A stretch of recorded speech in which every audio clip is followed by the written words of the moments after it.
അയ്യോ! അങ്ങനെ എത്ര മണിക്കൂറത്തെ കഷ്ടപ്പാടാണെന്നറിയോ നിങ്ങൾ ഈ 1.5 മിനിറ്റിൽ കാണാൻ പോകുന്നത്. ഒരുപാട് നേരം എൻ്റെ ഫ്രണ്ട് എന്നെ ഹെൽപ്പ് ചെയ്തു. അങ്ങനെ എനിക്ക് ഇത്രയും നേരം കൊണ്ട് കംപ്ലീറ്റ് ചെയ്യാൻ പറ്റിയൊരു സാധനമാണിത്. ഒരു മുല്ലപ്പൂവിൻ്റെ മാല കേട്ടോ, തലയിലൊക്കെ വയ്ക്കാൻ പറ്റുന്ന.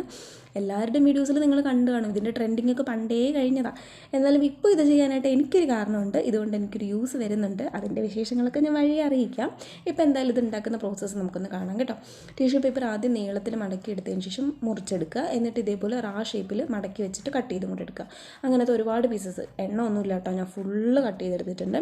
എന്നിട്ട് സ്റ്റെമ്മ് റെഡിയാക്കാനായിട്ട് കുറച്ച് പച്ചക്കകത്തേക്ക് കുറച്ചധികം മഞ്ഞ കളറും കുറച്ച് ഫെവിക്കോളും കൂടെ മിക്സ് ചെയ്ത് കുറച്ച് വെള്ളവും കൂടെ മിക്സ് ചെയ്തെടുക്കുക. ഇപ്പം ഞാൻ മിക്സ് ചെയ്തപ്പോൾ കുറച്ച് ഡാർക്ക് ഗ്രീനായിട്ടാണ് കിട്ടിയിരിക്കുന്നത്. വീഡിയോ എടുത്തതിന് ശേഷം ഞാനത് കുറച്ചും കൂടി ലൈറ്റാക്കി യെല്ലോ ആഡ് ചെയ്തിട്ട് കുറച്ചും കൂടി ലൈറ്റാക്കി എടുത്തുന്നുണ്ട്.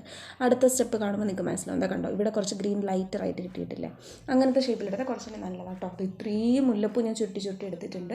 എന്നിട്ടൊരു പച്ച കളർ ത്രെഡ് എടുത്തിട്ട് ഇത് ഫുള്ള് ഞാനൊന്ന് സൂചിയിൽ കോർത്തെടുക്കുന്നുണ്ട്. എനിക്ക് അല്ലാണ്ട് മുല്ലപ്പൂ കെട്ടാൻ എനിക്ക് അറിയത്തില്ല. ഈ വാഴനാര് വെച്ചിട്ട് അമ്മമാരൊക്കെ കെട്ടുന്ന കണ്ടിട്ടുണ്ട്, പക്ഷേ എനിക്കത് അറിയത്തില്ല. അതുകൊണ്ട് ഞാൻ സൂചിയിൽ ഫുള്ള് ഇത് കോർത്തെടുത്തു. ഇത് കുറച്ചും കൂടി അടുത്ത് ഇരിക്കുമ്പോഴത്തേക്ക് കുറച്ചുകൂടി തിക്നെസ്സിൽ കാണുമ്പോൾ കുറച്ചുകൂടി ഭംഗിയുണ്ടെന്ന് തോന്നി. അതുകൊണ്ടാണ് ഞാൻ അങ്ങനെ ചെയ്തത് കേട്ടോ. നിങ്ങൾക്ക് കെട്ടിയെടുക്കാൻ അറിയാമെങ്കിൽ അത് തന്നെ നല്ലത്, നല്ല രസമായിരിക്കും. അപ്പോൾ എങ്ങനെയുണ്ട് ഫൈനൽ ലുക്ക്? ഇനി ഇത് വെച്ചിട്ടൊരു ഫോട്ടോഷൂട്ടൊക്കെ വരുന്നുണ്ട്, അത് ഞാൻ നാളെ കാണിച്ചു തരാം. അപ്പോൾ ഇത്രയേ ഉള്ളൂ, നമ്മുടെ മുല്ലമാല റെഡി ആയിട്ടുണ്ട്. ഇഷ്ടപ്പെടുകയാണെങ്കിൽ ലൈക്ക് ഉറപ്പായിട്ടും ചെയ്യണം. അപ്പോൾ ഓക്കെ, ബൈ. അടുത്ത വീഡിയോ കാണുന്നവരെ ടാറ്റാ.